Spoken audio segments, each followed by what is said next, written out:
Hello, welcome to another episode of our live stream, My Journey to the Trinity. Hope you're having a good day. Sicily has an emir. Well, Sicily was actually an emirate, like the United Arab Emirate. And it was during this time that Mafia began to appear. So there is a Sicilian Mafia Islamic connection. It was an Islamic state. Sicily was. You guys, can you believe it? Yeah. Before I go there, I just want to look a little bit at some crazy, insane, unbelievable stuff happening. I'm sure you guys have seen this. Burning with hate. This guy, I don't know. I just want to look at this guy. Now, somebody help me. Does this guy shave his chest? Okay. Just because, you guys, we are Arabs. This guy is an Arab. And Arabs are very hairy, as Christian Prince has mentioned many times. And this guy, to be like this, I don't know. It looks like he shaves his chest. And I'm not sure, I don't know 100% if that's the case, but, the most famous picture in the world right now is this guy. And he's got not one hair on his chest, man. It just looks like I think he waxes his chest or something. That's just my opinion. I'm not saying that's absolute truth. And please don't go saying Steve is saying, is he trying to be the Mojab like Muhammad Hijab? I don't know. Um, so anyway, but this was the terrorist attack that happened today in Colorado, Blue Colorado, which has married the Islamic uh, uh, Islamists, left wing Democratic tolerance state, more than California. They're probably worse than California. And their governor is a total left wing, open border wacko. And so this is something that they let in. And he was very angry. He's very angry at some Jews who were protesting, and these are old Jews, including a Holocaust survivor, who were just doing a walk in support of the hostages in Gaza. These old people were not strong, strong enough to cause trouble. They're just walking. And he got mad. And so he threw Molotov cocktail at him. 6 people were injured. You guys, look at that. He must wax his chest. He must wax his chest. Arabs do not have chests like that. So anyway, just ask Christian Prince. He says Arabs are very hairy, and so he must be doing a waxing job there on his chest. But anyway, let's see what Colorado firebomb terror attack suspect was in the U.S. illegally after overstaying his visa, previously applied for asylum. Okay, the Egyptian national. So this guy is Egyptian. Okay, and when I recognize the name, I know Egyptians with that same last name, Solomon. But the ones I know are Christian. But this guy's a Muslim. The terror suspect, Mohammed Sabri Solomon, 45, entered the country through Los Angeles International Airport August 27, 2022, a day after my birthday. Day after my birthday. Dang. Homeland Security said Solomon arrived with a non immigrant visa and was permitted to stay through February 26, 2023, according to the outlet. Instead, he overstayed his original visa. So he's not even supposed to be here. But he overstayed his visa. And by the way, those aren't just jars of water, those are Molotov cocktails. He also, you know what? Let's just read what he did today. After filing a claim, he was cleared for work authorization by the Biden Harris work program on March 29th, 2023. By the second chance only lasted through this March, meaning Solomon has remained in the U.S. illegally for a little over 2 months. A terror attack was committed in Boulder, Colorado by this illegal alien. He was granted a tourist visa by the Biden administration when he illegally overstayed his visa. In response, the Biden administration gave him a work permit. Suicidal migration must be fully reversed. White House Deputy Chief of Staff Stephen Miller wrote on X. Solomon's LAX landing wasn't his first attempt to enter the country. In 2005, the Egyptian was denied visa to enter the country, law enforcement, according to CNN. It is unclear if he tried again in 2022 when he was ultimately approved. Department of Homeland Security is working alongside the FBI to investigate the terrorist attack. Okay. Solomon arrived with non-immigrant visa. Okay. Solomon was arrested and identified as the suspect in a fiery attack against a group of people largely comprised of elderly participating in a walk for Israeli hostages still being held captive by Hamas. He was allegedly waiting for the group at one of their scheduled stops on their walk. Pictures showed a shirtless Solomon holding 2 bottles of clear liquid that were allegedly used as homemade incendiary device. He also used a makeshift flamethrower to attack the group. So this guy, I bet he had some terrorist training in I bet you he could be a member of the the Muslim Brotherhood, you know? I mean, this is pretty sophisticated attack. I mean, look what it says. Showed shirtless, Solomon holds 2 bottles of clear liquid that were allegedly used as a homemade incendiary device. He also used a makeshift flamethrower to attack the group, officials said. After filing a claim, he was 8 victims, 4 men, 4 women, between the ages of 52 and 88, were transported to nearby hospitals for treatment. At least 1 person was in critical condition as of Sunday evening. Solomon was also injured during the attack and treated at a nearby hospital. The FBI is investigating the firebomb assault as an act of terrorism. As a result of these preliminary facts, it is clear this was a targeted act of violence, and the FBI is investigating this as an act of terrorism, said Mark Mikulek at press conference. I hope they don't just, because this is Colorado, and Colorado is probably going to let him out on his own recognizance to do community service, maybe wash cars or something, with special, using special state-approved car wax, I mean, this is Colorado. They're worse than California, you guys. Colorado's worse than crazy, insane California. So don't be surprised if this guy doesn't end up on the street, with, a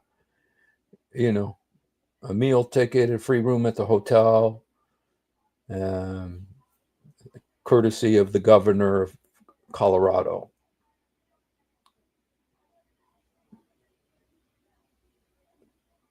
Okay. So there's that insanity. So, very, very, it'll be interesting to see, what happens with this guy. I'm sure Donald Trump, well, now that it is considered a terrorist attack, it's kind of, I think maybe,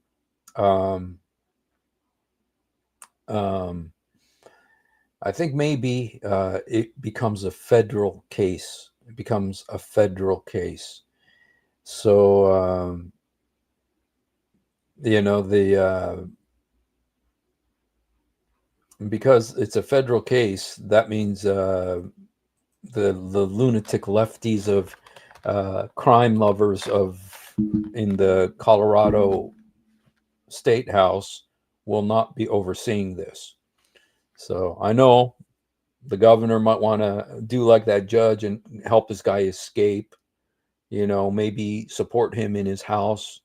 At the state house in Colorado. Hide him away like these Democrats have been doing. Or the way that Democratic judge sneaked out an illegal immigrant after who was charged with some crime, and she helped him find the back door to escape from ICE. I bet the governor will try to do that with this guy. Try to help him. So I wouldn't be surprised. This is crazy Colorado, worse than California, and this governor is worse than Newsom. So anyway, yeah. So interesting to see. Nobody died, but they were injured. So it was attempted murder, I think, but nobody died, and he was screaming "Free, free Palestine." So we'll see what happens there. All right. Well, today, guys, I want to talk about a crazy topic, something that's been on my mind for a while, and I thought, maybe there's a good opportunity to talk about it, and that is about the Mafia and Islam. Because the Mafia tactics remind me a lot. Mafia tactics remind me a lot of Muhammad, one of the most famous hadiths in the Quran, in the hadith.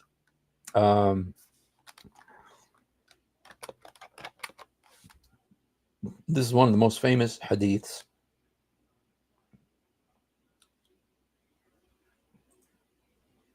Okay. All right. Now tell me if this doesn't sound like Mafia right here. This is Muhammad's own words. It sounds very mafiosi to me. It says Abu Bakr decided to fight them. Omar said, "You can fight the people," when the messenger said, "I have been commanded to fight the people until they say the Shahada. And if they say it, their blood and their wealth will be safe from me, except for what is right." Okay. So, this right here doesn't that sound like the Mafia? Doesn't it sound mafiosi? Um, if they say it, their blood and wealth will be safe from me. It's like it's a way of saying, pay money and we'll protect you from us. I'll protect you from me. In the Arabic, it's kind of funny the way it says it too. Asamu minni dima'hum wa amwalahum. They saved their blood and money from me. And so during the short period of Islamic triumphalism, when they made their way through the Middle East to Iran, through the Byzantine Empire, through Turkey, and made it through Spain and Portugal, but they were pushed back by the superior Christian armies of Europe. Um, but one place that they did get put a real significant foothold is Sicily. You can see it right here. Look at this, you guys. Take a screenshot of this. Look at what it says about Sicily. The Emirate of Sicily. This is Italy in the year 1000. The Emirate of Sicily. So Sicily, which is the birthplace of the Mafia, was an emirate, like the United Arab Emirates. It became a Muslim country under Islamic control. Now, they did have a Christian background, but and there were still Christians in it, but it came under the sway of the Muslims, and it became the Emirate of Sicily. You can see the other places here, like the Vatican, the Salerno, Benevento, the Duchy of Spoleto, Tuscany, Pentapolis, Romagna, the Marquisate of Verona, the Kingdom of Lombardy, Genoa. And then here you got Sardinia and Corsica, two big islands here, and then the Papal State in Rome, the Papal States. But right here is Sicily, the Emirate of Sicily. In 1000, Sicily was a Muslim-controlled country. Is that wild? Is that wild? And Spain, yeah, but this actually, and I could just let's just read a little bit about this mafiosa. Let's see, what does this say? Historical Arab states and dynasties. Okay, so there was okay. Let's look a little bit into this. Here is origins of mafia, meaning. Okay. Now, you guys, these are some of the similarities between Islam and the mafia. Okay. The leader has absolute authority, is inaccessible, and is greatly feared. Number 2, the leader's will is dominant. The subordinate's only job is to follow orders. The leader gets a cut of all the action of his subordinates, but there is still some booty for the subordinates. Remember, Muhammad would get the hummus, which means not hummus, hummus. In Arabic, the word khamsa means 5. And it's also the same in Hebrew, chamesh in Hebrew, chamesh. In Arabic, it's khamsa. Khums means a fifth. Khums means a fifth. And Muhammad would get a fifth of all the booty, and the rest would be distributed among his subordinate mafiosis. And so, but that is one of the basic rules of the mafia as well. The group assassinates enemies. Did Muhammad ever assassinate enemies? Like Mkurfa, like he did the whole tribe of Qurayza, Benu Qurayza, like he did to so many of the Jews, Khaybar, like he did to that very dangerous mother with 5 babies, Bint Marwan, okay. The group assassinates enemies. Number 5, the group puts horse heads in the beds of their enemies. No, I just made that up. In the movie The Godfather, where the guy has a horse's head in his bed. So each member must be willing to die to defend the group and leader. Trying to leave the group is seen as a betrayal, punishable by death. Yeah, boy, yay. Is that like Islam and the mafia? If you leave Islam, what happens to you? Punishable by death. You're a traitor. In Islam, it's the same way. And in the mafia, it's the same way. Because the mafia, you guys, it was born in Sicily at this time, and so trying to leave the group is seen as betrayal and is punishable by death. Number 7, members are required to maintain absolute loyalty to the group and its leader. Number 8, members are not to trust or associate with non-members of the group.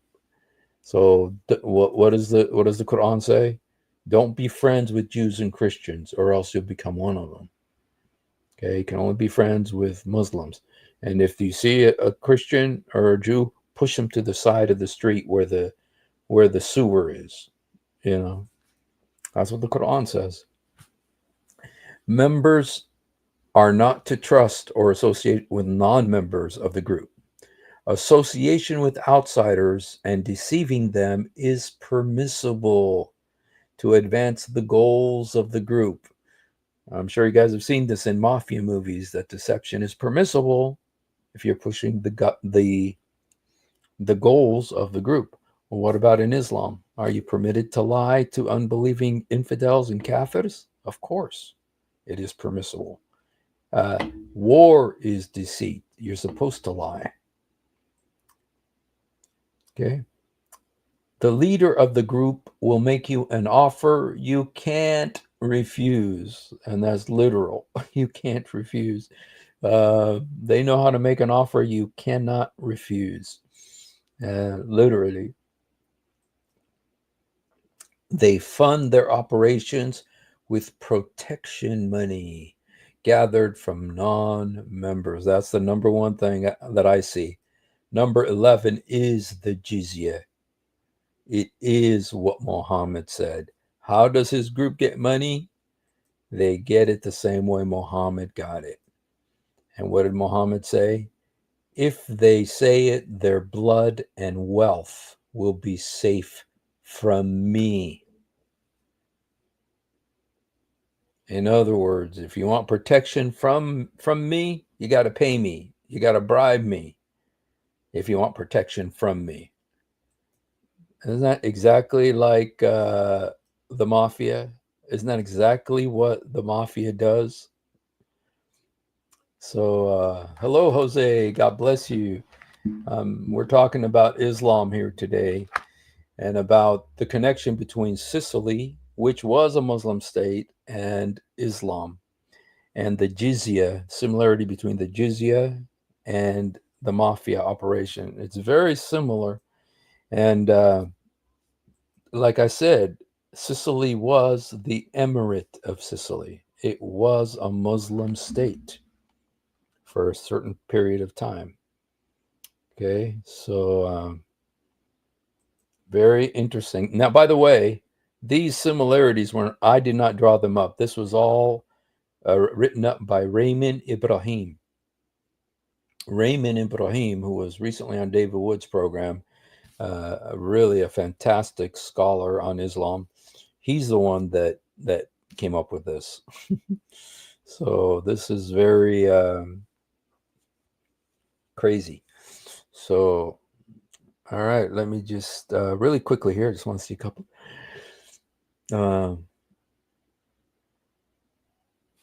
Let me just see this real quick here.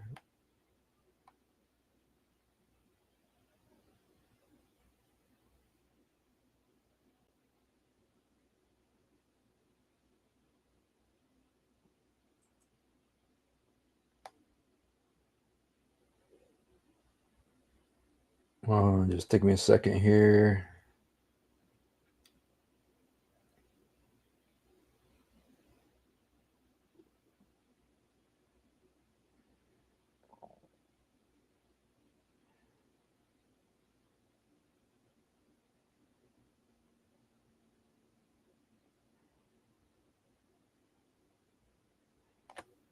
Okay. Now I may have already have this. I'm not sure.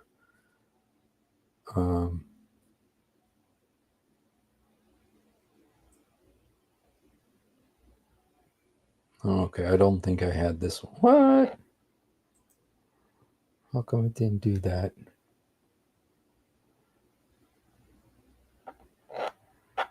Oh.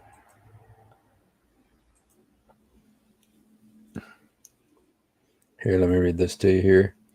Christians and Jews were tolerated under Muslim rule as dhimmis, but were subject to some restrictions.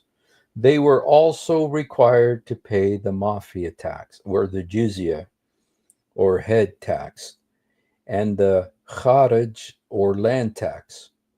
but they were exempt from the tax that Muslims had to pay, which was zakat. Zakat, you guys, is like 2% or something. The jizya was like, could be 30, 40, 50% of what you have. I remember when Muhammad told the Jews they could stay in their homes, but they had to pay him half of their income.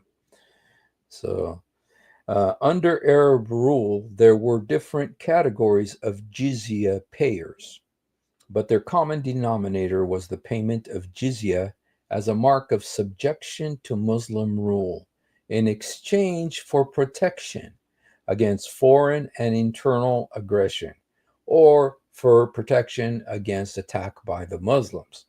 And so, to protect yourself from the Muslims, you have to bribe them. The conquered population could avoid this subservient status by converting to Islam. About half the population was Muslim at the time of the Norman conquest. The coexistence with the conquered population fell apart after the reconquest of Sicily, starting in the 1160s, particularly following the death of King William II of Sicily in 1189. The policy of oppression visited upon Christians was then applied to the Muslims.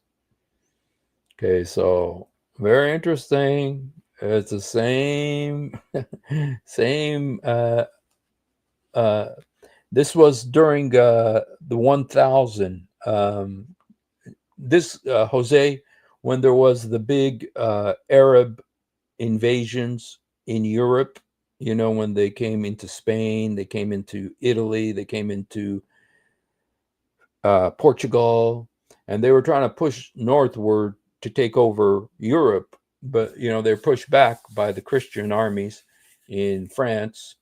I think it was Charles Martel who pushed them back.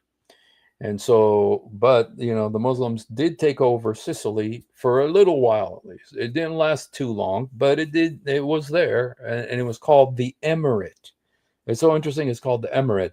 Emirate means like a territory that's controlled by the Emir.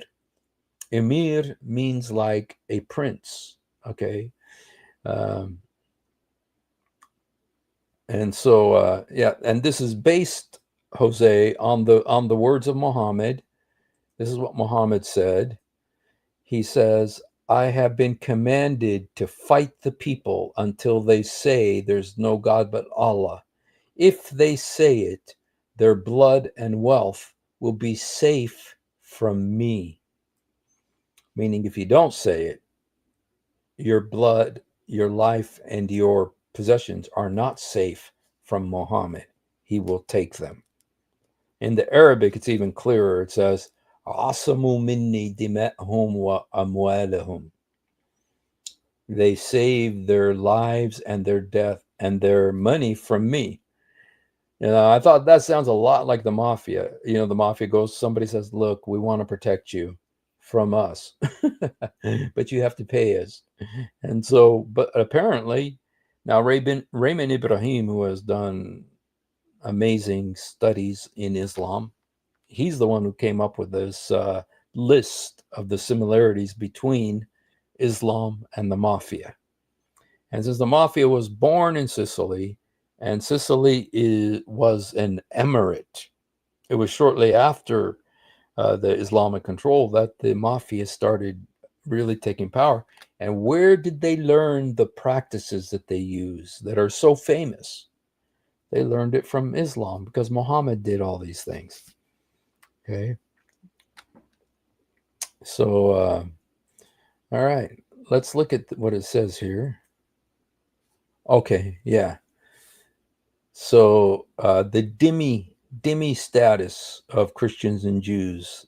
This is one place where you could study out how they treated the Jews and the Christians. You know, that it was very much a you know, which is very clear in Islam. It's very well known that when the Muslims come to a country, when they take over a country, they give the local population three options. One is pay money, the jizya. Number two, become a Muslim. Number three, die. Those are the three options they give to people based on Umar bin Khattab. I know Umar bin Khattab has always tried to be presented as this great respecter of Christian rights. It wasn't, I'm not sure during Muhammad's time, but when this attack happened, when the Muslims tried to take over Europe, they were pushed back by a king named Charles Martel. He fought them back and eventually got them kicked out of all of Europe, when the Spanish rose up against Islamic, being dhimmis in their own country. And so Charles Martel, though, was the French king who fought back, pushed back against the Muslims and pushed them back out of Europe. I mean, they were still in Europe, in Spain and Portugal, but at that point they were kicked out of France. Okay, so they were not able, but they're still trying to take over France. And go look at France right now. It might be they're just look at the riots in the streets of Paris, where a woman cannot walk safely in the street anymore because of the huge Muslim population. And so it's crazy what has happened. Okay, so let's look here. Next. Okay. The coin introduced by the Arabs was the dinar in gold, weighing 4.25 grams. The dirham was silver and weighed 2.97 grams.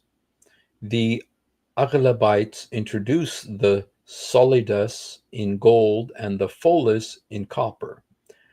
While following the conquest of Palermo in 886, the kharuba was coined, which was worth 1/6 of a dirham. So this was like, this is the coin. And if you look at this coin, look what it says here. In Arabic, it says there's no God but Allah, and the Mo is his man. Let me just see. Aqid del.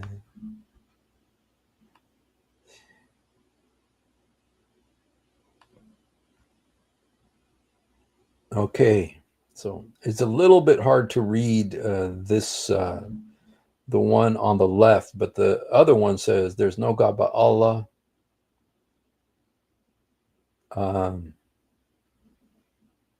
It looks like Muhammad. It says something about Muhammad. It's not the whole two shahadas. But that's on one side of the coin there. And I think these are like this is the first country that actually used coins, first European country to use coins. And it was during this time of the Muslim invaders. Okay, 8. Let's see. It says how the island's Muslims were faced with the choice of voluntary departure or subjection to the Christian rule. This is after they were overthrown. Many Muslims chose to leave, provided they had the means to do so. The transformation of Sicily into a Christian island, remarks Abu Lafia, was also paradoxically the work of those whose culture was under threat. So they were the ones who, the Muslims came in and tried to take over their culture and force Islam on them and change their culture. But, they are the ones who rose up against this imperialism of Muhammad. Also, Muslims gradually, this is good news, also Muslims gradually converted to Christianity. Praise be to God. Thank God. Um, the Normans replaced Orthodox clergy with Latin clerics. Despite the presence of an Arab speaking Christian population, Greek churchmen attracted Muslim peasants to receive baptism and even accepted Christian Greek names. In several instances, Christian serfs with Greek names listed in the Montreal registers had living Muslim parents. So somebody might be a Christian, but their parents may have been Muslim, meaning they converted. The Norman rulers followed a policy of steady Latinization by bringing in thousands of Italian settlers from the northwest and south of Italy, and some others from southeast France. To this day, there are communities in central Sicily which speak the Gallo-Italic dialect. Some Muslims chose to feign conversion, but such a remedy could only provide individual protection and could not sustain a community. So this is when the tables turned on the Muslims. They came in with fury and were able to take over so much land because nobody was expecting them to do this. Okay, it was kind of a surprise attacks, kind of like a blitzkrieg, Hitler's blitzkrieg across Europe. It was kind of like that, and they wanted to take over Europe and stuff, and they did take over a lot of areas in Asia, and but then the table turned. And when the tables turned, the Europeans woke up and said, "Whoa, whoa, what's going on?" Um, then they expelled the Islamic invaders. Okay, all right. Let's look here. Let's look at number 9. I think, did I read this already? Yeah. 9. Let's look at 10. The House of Hohenstaufen and their successors gradually Latinized Sicily over the course of 2 centuries, and this social process laid the groundwork for the introduction of Latin as opposed to Byzantine Catholicism. The process of Latinization was fostered largely by a Roman Church and its liturgy.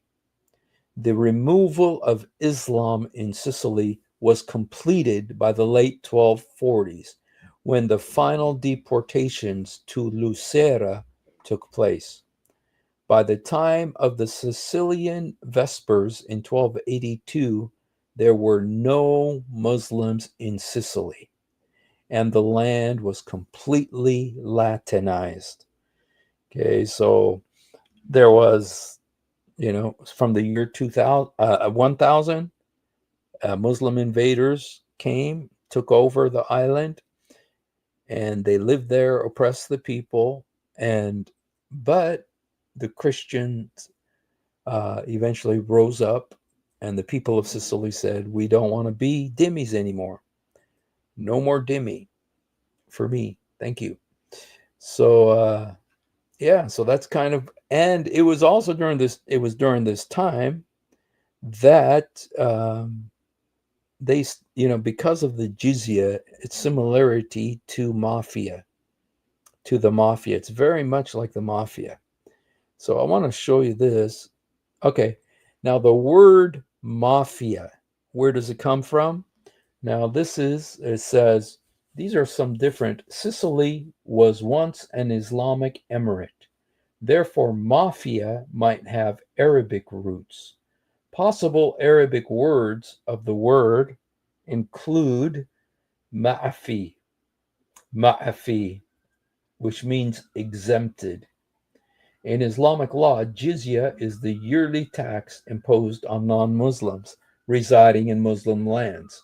Those who pay it are exempted from prosecution. If you don't pay it, you will either be forced to convert to Islam or you will be killed. Okay, but if you pay the jizya, that comes from the word ma'afi, which means exempted, which it does in the Arabic language. But mafia, mafia. So that may be the root of the word mafia. It's the Arabic word ma'fi, which means exempted. Okay. There's also the Arabic word mahiyas, which sounds mafias. Okay. Aggressive, boasting, and bragging. Then there's the word marfud, which means rejected. Then there's the word ma'afi. Now this one really has a good connection because it means safety and protection. So ma'afi. Let's look again at what Muhammad said. Let's look again at the beautiful words of Muhammad. Okay, it says, I have been commanded to fight the people until they say, there is no God but Allah. And if they say it, their blood and wealth will be safe from me. Wow. So, yeah. So there you go. These may be some of the sources, okay? Some of the sources of the mafia. The sources of where these practices, which are so similar to Islam, where they are found. Okay. Oops. Showing you the wrong thing there. Where did all... Okay. Okay, let's look at 10. Okay. Let's look at 11. Historical Arab states and dynasties. Okay. 11. Let's look at... Okay, let's look at this one. Okay, these are the different words. Okay, yeah, I was telling you about this. And then the last one was ma'afir, mafia. All of them kind of sound a little bit like mafia. The name of the Arabic tribe that ruled Palermo. So it's actually, they're saying here that the word mafia might come from the name of the Arab tribe that ruled there, mafir. So it may be, the word mafia maybe comes from the name of an Arabic tribe. So interesting, huh? All right. Well, there you go, you guys. And there is a lot of information about this. Okay. There's a lot of information about this. This is a real thing. It's not just imagination, but it's very easy to see the connection between Islam, between the Arab world, and the Emirate of Sicily. Okay. They're very similar. Okay. All right.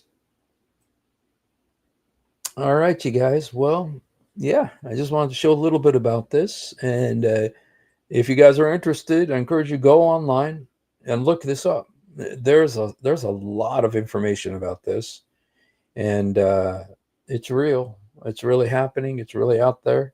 So, all right. And wherever Islam goes, it takes its teachings with it. Everything that the Mafia does is very similar to Islam. All the stuff. And we've watched it in the movies, The Godfather and all those Mafia movies that have come about since then. And, they're always so interesting how similar they are to what Muhammad taught. Let me just one more time really quickly just read to you. Now, again, this is Raymond Ibrahim's compilation. He's the one that came up with this. But these are the similarities between Islam and the Mafia. The leader has absolute authority, is inaccessible, and is greatly feared. The leader's will is dominant. Subordinates' only job is to follow orders. Number 3, the leader gets a cut of the actions of his subordinates, but there is still some booty for the subordinates. So he'll get 50%, and the 10 million soldiers will get the other 50. All right. The group assassinates enemies. They always talk about the Sassanid, the word Sassanid, and that the word assassination comes from the Sassanid. But here, this seems to show that there was they aren't the only ones who did this. Each member must be willing to die to defend the group and leader, of course, jihad. Trying to leave the group is seen as betrayal or punishable by death, of course, similar to the laws of apostasy in Islam, where you have to kill the apostate. According to Muhammad, he says, whoever changes his religion, kill him. Okay, many times he says that in the hadith. Members are required to maintain absolute loyalty to the group and its leader. Members are not to trust or associate with members of non-group. Associate with outsiders and deceiving them is permissible to advance the goals of the group. So deception is permissible in order to promote the goals of the group. The leader of the group will make you an offer that you can't refuse. Yes, absolutely. They fund their operations with protection money gathered from non-members. And where do they get this idea? Where could they get this idea? Let me just look this up. Just take me a second here, you guys.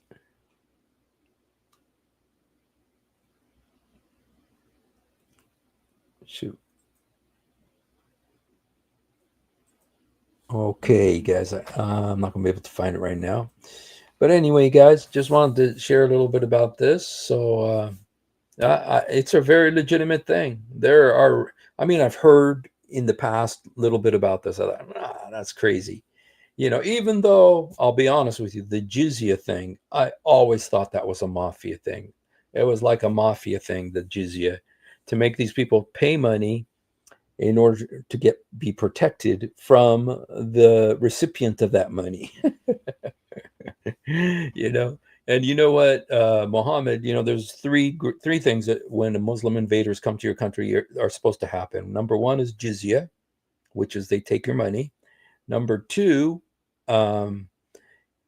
is that you convert to Islam. And number three is that you die.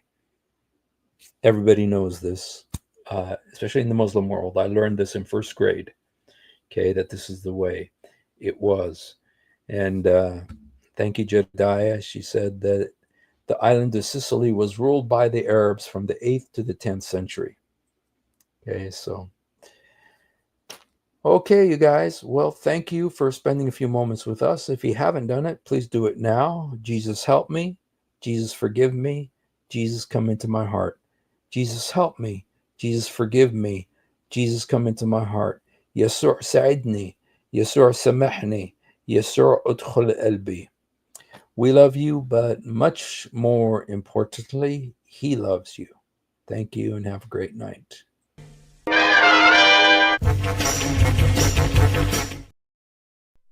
If you have ever wondered why dull apologists lie so much, it's because on a rare occasion that they tell the truth, this happens. One of the reasons I accepted Islam was the scientific miracles. I'll be honest with you. And now we know that this whole scientific miracles was absolute nonsense. You're going to have to repeat that. That the standard narrative has holes in it. That's what I'm going to say.